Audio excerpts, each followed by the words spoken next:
Stranger Things left us off on a high note, on a major cliffhanger, and I got five predictions for the end of this season. Will I go 5 for 5? Probably not, but let's get into it. Let's start with my first prediction, which I think is probably the most likely to happen.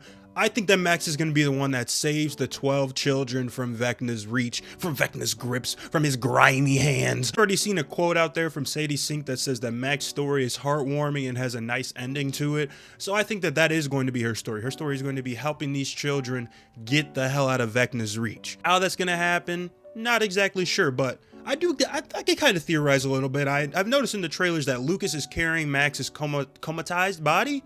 Maybe Vecna starts to realize, / Henry Creel starts to realize that Max is controlling so much. So he's like, hey, let's just murk her body. Let's just get her up out of there so she's out of my mind. You feel me? I could see it happening that way.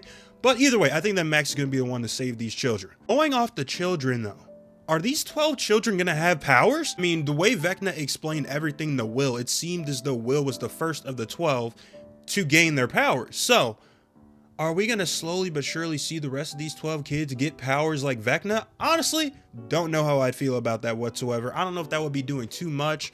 I don't know if that's even warranted to go that far, but then again, we don't know what Vecna's plan is, so I guess we'll have to find out and see. But I think that is going to be a little bit of a prediction / theory for me that the kids, at least a couple of the kids, will end up getting powers. Will that ruin the show?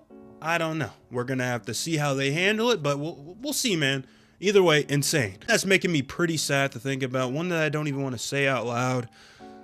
But with the way it's going this season, it has to be true. Steve or Dustin, one or the other, is a goner this season. In Dustin's personality, it hasn't completely changed because he's starting to come back around to that Dustin that we all know and love with episodes 3 and episodes 4. But episodes 1 and episodes 2, you can tell he's depressed. He doesn't give a fuck about anything. Eddie got murked. He was the only person that saw Eddie get murked, and he's one of the only people that know that Eddie wasn't a bad person. You feel what I'm saying? So he doesn't really care right now. And Steve's just being a dickhead. Like, he's like reverting back to his season 1 antics. Like, he's like reverting back to season 1 antics, but with like a spin on it that we sort of like. But now it's starting to get a little annoying, Steve. I hope they're not setting up Steve for the death. I'm not gonna lie. Or Dustin. I don't want either of these two to, honestly, in my opinion, I don't want anybody in the show to die, but that's hearsay there. You feel what I'm saying? But the way it's going right now, the way they're setting it up, they're either setting it up for this scene right here, which hasn't gone down yet, for them to have a little bit of a moment together. But I think more likely than not, it's one of these two getting murked. Prediction number 4 for me, and this might piss off a certain subgroup within the Stranger Things fandom, but I gotta do it. I'm not gonna lie.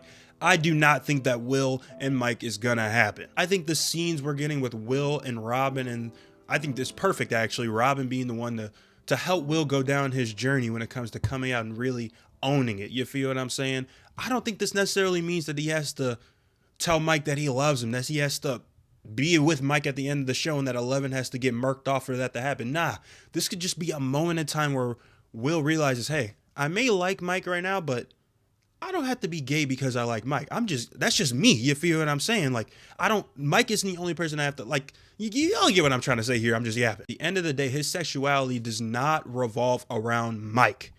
He may have a crush on Mike right now, but I think that's just a part of him learning that he's gay. Like, you feel what I'm saying? And Mike's just the closest friend that he has. So maybe he thinks that he's misconstruing that a little bit. And I think that's perfectly fine. That's a nice story to tell, that he realizes that Mike can just be his friend. He could be one of his closest friends and he could still be gay. You feel what I'm saying? Two things can be true at once. I'm not going to sit here and discredit it. I'm not going to sit here and deny it though. You feel what I'm saying? If it happens, we'll cross that bridge when we get there. But I personally don't think it's going to happen. This may be another shocking one. Honestly, this is probably the least likely to happen out of this list, to be honest. But I think that Nancy isn't going to choose Jonathan, isn't going to choose Steve. I think she's going to choose nobody. The way they're setting up the trio storyline this season, with Jonathan wanting to propose, with Steve clearly still in love with Nancy and like trying to slowly but surely win her back. And with Nancy, it kind of feels like she's not with it at all. I think in the last episode, especially, they like are trying to hint that she's more on Steve's side. But I don't think she's on either side, to be honest. I think that Jonathan's going to try to propose. They're going to have a little bit of an emotional moment. That's going to be a no. Steve's going to try to get her back, have a little emotional moment. That's going to be a no. Steve might get murked this season too, so that's not going to help either. But I think at the end, we're going to see Nancy go off on to college on her own to be a private investigator, and she's just going to be doing her own thing. And that's perfectly fine. Nancy's storyline does not need to end, does not need to revolve around these two knuckleheads right here. You feel me? Sometimes Nancy walking down Wheeler could just be walking down Demogorgons and could just be solving problems. You feel what I'm saying? She doesn't necessarily need to get married or need to get back with Steve. Yeah, man, those are my 5 predictions so far for Stranger Things Season 5, the end of this season. What do y'all got? Let's talk about this in the comments down below, because there's probably about 15 things I could have predicted, to be honest, or theorized on.